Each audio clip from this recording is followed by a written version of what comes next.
Hello friends, मैं हूं अविनाश दमंगन और ई पॉइंट चैनल में आप सबका स्वागत है। तो आज हम सीएसएन नेट के ऑनलाइन कोर्सेज को आगे बढ़ाएंगे, जिसमें हम रियल एनालिसिस के आज न्यू चैप्टर यानी कि सीरीज के बारे में हम बात करेंगे। सीरीज के आज हम बहुत सारे डेफिनेशंस देखेंगे और भी इसमें टॉपिक्स हम देखेंगे। तो ये हमारे इस चैप्टर का सीरीज का फर्स्ट नंबर का पार्ट है। तो आज का हमारा टॉपिक है सीरीज, जिसमें हम आज डेफिनेशंस को स्टार्ट करेंगे। तो आज के वीडियो के नोट्स को आप अगर डाउनलोड करना चाहते हैं तो डिस्क्रिप्शन में हमने लिंक दिया है, वहां से आप डाउनलोड कर सकते हैं। तो चलिए आगे बढ़ते हैं। आज डेफिनेशन देखते हैं कि सीरीज आखिर होता क्या है। A mathematical series is a sum of list of numbers that are generating according to same pattern और रूल। मीन्स देखो, सीरीज एक ऐसा होता है कि जिसमें एक sum of the list of numbers होते हैं, जिसमें एक पैटर्न में वो अरेंज होते हैं। यानी कि जैसे हमने यहाँ पर फॉर एग्जांपल लिखा 1 + 3 + 5 + 7। देखो इसमें क्या पता चल रहा है कि इसमें जो है सीरीज में किसी एक टर्म में 2 ऐड होके सेकेंड टर्म मिल रहा है, फिर इसमें 2 ऐड होके थर्ड टर्म मिल रहा है। ऐसे हमको ये जो है सीरीज चलते जा रहा है। तो ये हमारा एक सीरीज होगा।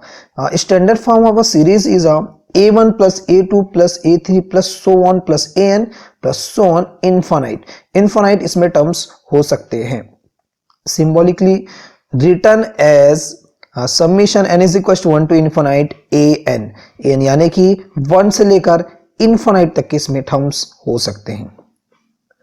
देखिए, if in the series the number of a term are infinite terms अगर होंगे तो सीरीज को हम कहेंगे infinite series. And the number of terms जो है वो अगर फाइनाइट होते हैं तब सीरीज को हम करेंगे फाइनाइट सीरीज, हम इसको कहेंगे। तो जनरल सीरीज आर दो series whose terms are both positive and negative. A series of a positive term either converges और डाइवर्जेस। इसका मतलब क्या है कि पॉजिटिव जो सीरीज होंगी, पॉजिटिव और नेगेटिव जो सीरीज होंगे, वो जो है या तो कन्वर्जेंस हो सकते हैं या फिर डाइवर्जेंस हो सकते हैं। कैन नॉट ऑक्सीलेट ये जो है वो नहीं हो सकते। But the series with the infinite number of positive terms, हमने अभी कहा था फाइनाइट नंबर ऑफ टर्म्स, अगर इनफाइनाइट टर्म्स होंगे with the infinite positive terms and negative terms, तब सीरीज जो है वो कन्वर्जेस भी हो सकते हैं, डाइवर्ज भी हो सकते हैं और ऑक्सीलेट भी हो सकते हैं। अब आगे देखते हैं हम partial sum. Partial sum of the series a1 + a2 + so on + an is denoted by Sn। यानी कि जितने भी हमारे पास टर्म है a1 a2 सबका सम को जो है ये डिनोट कर रहे हैं पार्शियल सम को। And its limit sum by s, और इसके लिमिट सम जो हैंगे उसको हम s से डिनोट करेंगे। And after n terms its remainder is denoted by Rn। Some term के बाद जो है इसके रिमाइंडर जो बचेंगे उसको हम Rn से शो करेंगे। रिमाइंडर कैसे बच सकते हैं, देखिए Rn = s - Sn, यानी कि n तक के टर्म्स हमारे पास हो सकते हैं और n के आगे जो टर्म्स मिलेंगे यानी कि n+1 फिर n+2 पर so on infinite, तो ये जो है Rn की वैल्यू होगी, वो हमारे लिए जो है रिमाइंडर होगी। आगे देखते हैं लिमिट ऑफ द पार्शियल सम जो है हम कैसे डिनोट करते हैं। Summation i = 1 to infinite ai is equals to limit n tends to infinite sn। इस फॉर्म में हम इसको याद रखेंगे, इस फॉर्म में हम लिमिट ऑफ पार्शियल सम को हम डिनोट करते हैं। अब बात करते हैं कन्वर्जेंट सीरीज। कन्वर्जेंट सीरीज क्या होता है? If the sequence of a partial some is a convergent sequence. अब कोई भी हम सीरीज में देखिए, अगर हम पार्शियल सम को लेते हैं और पार्शियल सम जो है वो कन्वर्जेंट सीरीज अगर होंगे, सीक्वेंस होंगे, तो वो जो है हमारे लिए कन्वर्जेंट सीरीज होंगे। देखो, that is it's limit exist and is finite, और इसके लिमिट जो है एग्जिस्ट करने चाहिए और वो लिमिट जो है फाइनाइट होने चाहिए। Then the series is also called a convergent. In this case देखो क्या होंगे इस केस में, limit n tends to infinite Sn is equal to particular हमको कोई वैल्यू मिल रही है, यहाँ पर s वैल्यू मिल रही है, यानी कि इनका जो है पार्शियल सम जो है हम निकाल रहे हैं किसके, इनफाइनाइट के लिए, n टेंड्स टू इनफाइनाइट के लिए, तो हमको पर्टिकुलर कोई वैल्यू मिल रही है। Then the series ai i = 1 to infinite is equal to s होंगे, ये आप याद रखेंगे। क्योंकि यहाँ पर क्या था ये देखो इन दोनों की वैल्यू जो है इक्वल थी, तो दोनों की वैल्यू जो है यहाँ पर s आ रही है। ये कंडीशन होता है कन्वर्जेंस सीरीज का। अब मैं बता दूं यहाँ आपको कि पार्शियल सम हमने यहाँ पर कहा है, तो पार्शियल सम आखिर है क्या। तो सबसे पहले देखते हैं S1 इज इक्वल टू होगा हमारे पास कोई एक नंबर A1, S2 होगा हमारे पास फर्स्ट और सेकेंड नंबर का सम, यानी कि सम of A1 plus A2। S3 जो है फर्स्ट 3 नंबर्स का सम होगा, A1 plus A2 plus A3। 4 जो है सेम एज द 4 टर्म्स का सम होगा, एंड N जो है Sn जो है वो वैसे ही N टर्म्स का जो है सम होगा। तो इसको हम लिखते हैं i is equal to 1 to N A I। ये जो हमारा पार्शियल सम हुआ। अब आगे देखिए हम एक एग्जांपल लेते हैं कन्वर्जेंस सीरीज का। The series summation 1/4 to the power n is convergent और नॉट, ये हमको बताने हैं। तो सबसे पहले we have the Sn is equal to 1/4 plus 1/4 square plus 1/4 to the power 3 plus 1 plus 1/4 to the power n। ये हमारे पास एक सीरीज है। ये जो है एक जीपी के फॉर्म में है, ज्योमेट्रिकल जो है प्रोग्रेशन के फॉर्म में है।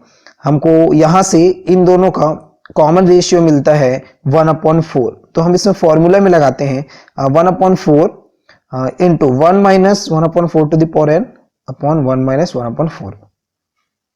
तो Sn की जो वैल्यू है इज इक्वल टू 1/4 इंटू इसको अगर हम सॉल्व करते हैं तो हमारे पास मिलता है 3/4। यहाँ से 4 कैंसल आउट होके हमको Sn की वैल्यू मिलती है 1/3 1 minus 1/4 to the power n।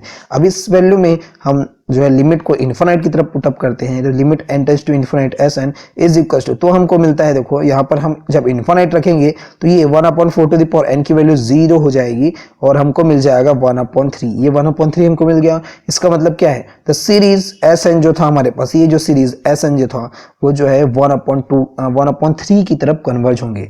यानी कि सीक्वेंस अगर कन्वर्ज होगा तो सीरीज un जो है वो भी 1/3 की ओर कन्वर्ज होगा। ये हमने डेफिनेशन में देखा था।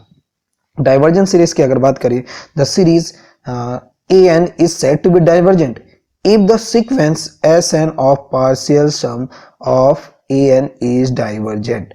यानी कि सेम ये भी बता रहे हैं आपको कि अगर हम कोई सीरीज ले रहे हैं an, वो कब डाइवर्जेंट होगा, जब उसका पार्शियल सम जो है वो डाइवर्जेंट होगा।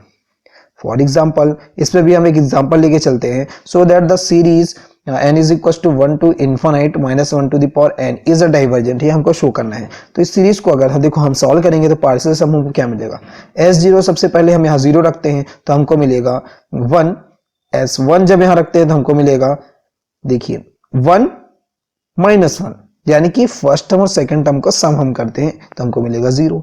सेकेंड में S2 में हम देखो फर्स्ट सेकेंड और थर्ड टर्म का अगर सम करते हैं तो ये 1 1 कैंसिल होकर हमको 1 मिलता है। एज इट इज देखो अल्टरनेट हमको 1 0 1 0 ऐसा हमको मिलते जा रहा है। यानी कि सीरीज का जो पार्शियल सम है वहां क्या मिलता है हमको, Sn n is equal to 0 to infinite 1 0 1 0 1 0 1 0 so on जो है ये इन्फिनाइट टर्म्स हमको मिल रहे हैं। यानी कि the series sequence is diverse. क्यों होगा, क्योंकि इसका लिमिट जो है वो एग्जिस्ट नहीं कर रहे हैं, क्योंकि पर्टिकुलर किसी एक वैल्यू की तरफ ये नहीं जा रहा है। यहाँ पर हमको 2 वैल्यूज मिल रही है, यानी कि इसका लिमिट जो है एग्जिस्ट नहीं कर रहा है। और जो भी सीक्वेंस जो इसका लिमिट एग्जिस्ट नहीं कर रहा है वो जो है हमारा डाइवर्जेंस सीक्वेंस होगा। और सीक्वेंस डाइवर्जेंस है इसलिए जो हमारा सीरीज गिवन था वो भी डाइवर्जेंट सीरीज होगा। इस एग्जाम्पल को आप ऑक्सिलेटरी सीक्वेंस के लिए भी या सीरीज के लिए भी आप यूज कर सकते हैं, क्योंकि इसमें भी क्या है ना तो डाइवर्जेंट ना तो कन्वर्जेंट। हालांकि ये जो है डाइवर्जेंट का फॉर्म दिख रहा है, लेकिन सही रूप में हम कहें अगर तो ये डाइवर्जेंस के फॉर्म में नहीं आता। ऑसिलेटरी सीक्वेंस सीरीज हम देखें, a series that is a divergent but not properly divergent. देखो सीक्वेंस जो है वो डाइवर्जेंट तो हो रहे हैं लेकिन प्रॉपर्ली डाइवर्जेंट इसको नहीं कहा जाएगा।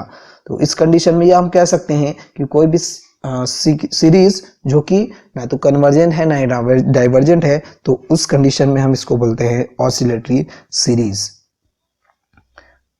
देखो इसको और क्या कहा गया, the partial sum does do not approach a limit, किसी लिमिट की तरफ अप्रोच अगर नहीं करते हैं, और बिकम्स अ आर्बिट्रेरली लार्ज और आर्बिट्रेरली स्मॉल। अब देखो यहाँ पर क्या बोल रहे हैं कि कोई भी पर्टिकुलर जो पार्शियल सम होंगे पर्टिकुलर जो है लिमिट की तरफ अप्रोच नहीं करेगा। यानी कि इसका कोई लिमिट नहीं होगा, तो इस कंडीशन में हम इसको ऑसिलेटरी सीरीज कहते हैं। तो आई थिंक कि आप सबको ये वीडियोस जो है पसंद आई होगी। तो आज के वीडियो में इतना ही, हम आपके लिए और भी ऐसे अच्छे अच्छे वीडियोस लाएंगे। तब तक के लिए धन्यवाद।